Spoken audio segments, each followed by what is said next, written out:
Good morning. How are you? This is Marianne Grant, Life in Harmony podcast.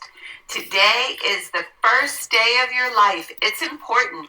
What are you going to do with it? Remember, I talked about cleaning up that residue from yesterday. Is there any baggage you left behind? Any anger and resentment? Anybody you need to forgive and clean up? Mentally, physically, spiritually, financially, sexually. You can carry that residue over today and carry that in your bag.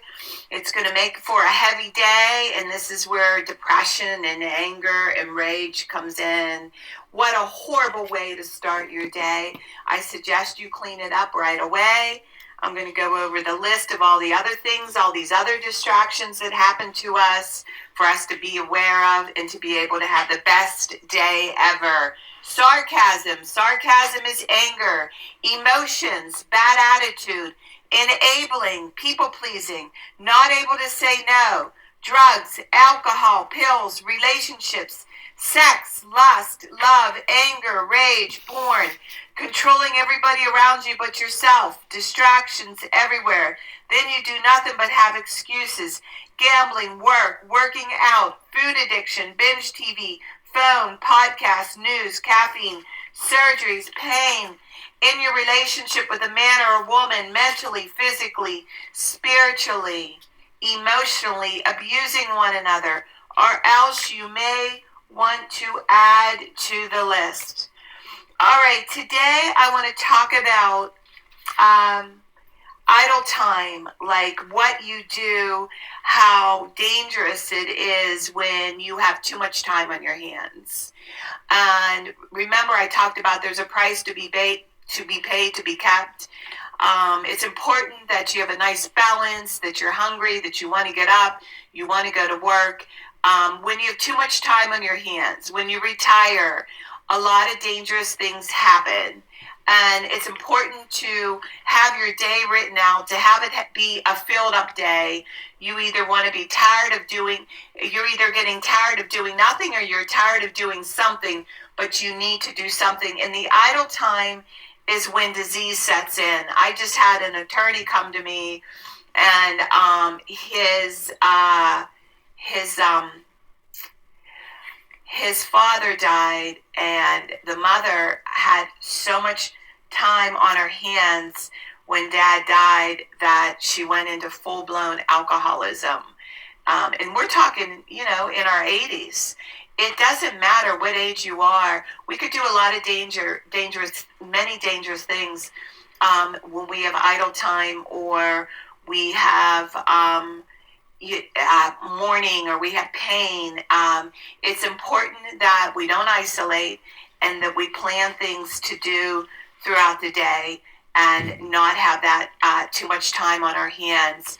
My ex-husband just went into rehab yesterday. The beautiful news is, again, he was slowing down with work and went full-blown into his alcoholism. He stopped going to the bars. They make it real easy. You just go to the liquor store, you go home, you shut your door, and you destroy your life without anybody watching or seeing. And there's a lot of this. I mean, we have casinos. We have garbage everywhere for us to go full-blown into our addictions wherever we go. But remember, it's all about free choice, free will, and you decide whether you want to take a left or a right to occupy your time. Isolation is the worst thing you can do. Create a support system. What I do is every month I have Mondays I have Grandma Day. Every other week we go to my son's for dinner. I plan things throughout the month of fun things. I don't want too much of my work. I don't want too much of my play. But throughout the month, I plan things with people that are important to me. My sister and I, we massage each other once a month. One time I go to her house. The next time she comes up to the mountains with me. Again, it's up to you to create the life of the people that you want in your life. But have it planned in your day, or else you will never do it. Before you know it, your life is up. And I want to talk about, it's the spring. This is a great time to get things done around your home, clean up, start purging, make your home beautiful. There's plenty to do. There's no reason for you to sit around and do absolutely nothing. If you're doing all the right things, there's really not much time for idle time. So I suggest you start planning your day out, writing it down, realizing, or else we get into the food, we get into the drugs, we get into the alcohol, we get into the gossip, we get into the drama, we get into all that crap. And you know what? Again, in the end, nobody gives a shit. Only you can care. And if you don't care, then nobody's going to care. So it's important that you make yourself a priority. Balance, not too much of anything. Our kids, our partner, our play, our work. When we stay balanced, it's life in harmony. When we abuse ourselves, everyone we love is infected by it. You cheat yourself and everyone around you. The level of love and respect you give yourself, that is the level of love and respect you get in return. The goal for all of us, life in harmony. Our thinking can make or break us. That is why we have to check our thinking and attitude all day long until it's as natural as going to the bathroom. Remember, or else you get backed up. This, my friend, is the greatest gift you can give yourself. Remember, behind every breakdown, there's a breakthrough around the corner. People say, I want to be a healthy part of taking care of the world. Here's the good news. If you truly take care of yourself all day and be a living example, that is taking care of the world. We all have gifts. We all have work to do. That is the true meaning of taking care of the world. Doing your part, no exceptions. The answers lie inside of you. Hey, you little smooth talkers out there, your words mean nothing. Your actions say everything. I'm going to read a beautiful saying on spirituality from Michael Singer. Spirituality begins when you decide you will never stop trying. Spirituality is the commitment to go beyond no matter what it takes. It's an infinite journey based upon going beyond yourself every minute of every day for the rest of your life. If you're truly going beyond, you're always at your limits. You're never back in the comfort zone. A spiritual being feels as though they're always against the edge and they're constantly being pushed through it. One should view their spiritual work as learning to live life without stress, problems, fear, or melodrama. This path of using life to evolve, spirituality is truly the highest path. Trust the process. Eventually, you will realize that it cannot actually hurt you if you go beyond your psychological limits. If you're willing to just stand there on the edge and keep working, you will go beyond. You used to pull back when it got uncomfortable. Now realize you can go past that point. That's all it is. It takes for you to go beyond. Go beyond where you were a minute ago by handling what's happening to you now. Imagine the peace that you could experience if you weren't constantly creating and defending your false self. Write about that. Get excited about it. The spiritual journey is one of constant transformation.